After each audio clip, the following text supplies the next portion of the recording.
यह खरगोश जो पेड़ के गुहा में छिपा था, बहुत खुशकिस्मत था।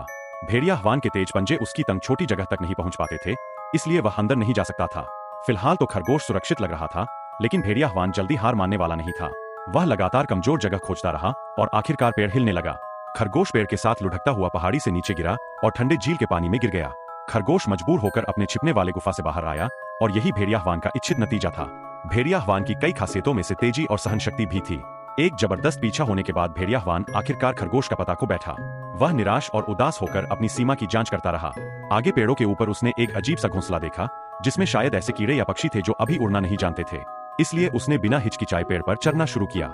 जैसे ही भेड़िया हवान घोंसले के करीब पहुंचा, मछुआरे पक्षी की मां को खतरा महसूस हुआ। वह उड़ गई और भेड़िया हवान का ध्यान अपनी ओर मोड़ने की कोशिश की, लेकिन भेड़िया हवान ने ध्यान नहीं दिया। मछुआरे पक्षी की मां ने उसकी मंशा समझ ली और तुरंत नीचे से एक जोरदार हमला करते हुए अपनी तेज पंजों से भेड़िया हवान को पेड़ से नीचे खींचने की कोशिश की। आओ, लेकिन इस बार वह असफल रही। यूइन की मां चीखती हुई विरोधी को डराते हुए लगातार हमला कर रही थी। उम्मीद थी कि वह वुल्फ हवान को जमीन पर वापस भगा देगी, लेकिन वुल्फ हवान शिकार का निशान पाते ही आसानी से हार नहीं मानता जब तक उससे मुनाफा न हो। इस बीच बच्चा पक्षी यह सब चिंतित होकर देख रहा था। वह भले ही अब पंख उगा चुका था, लेकिन उड़ना अभी तक नहीं सीखा था।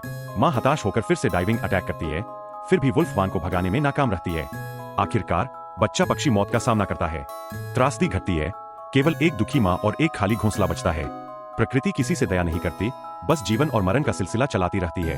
वही प्रकृति है जो चेड़ी को खड़ी चट्टान पर रंग बिरंगे फूलों के साथ खिलाती है और नन्हे हिरन को भीषण बारिश में दौड़ना सिखाती है। जीवन और मौत उसी एक ही पन्ने के दो पहलू है, जिन्हें वह सहेज ही पलटती रहती है।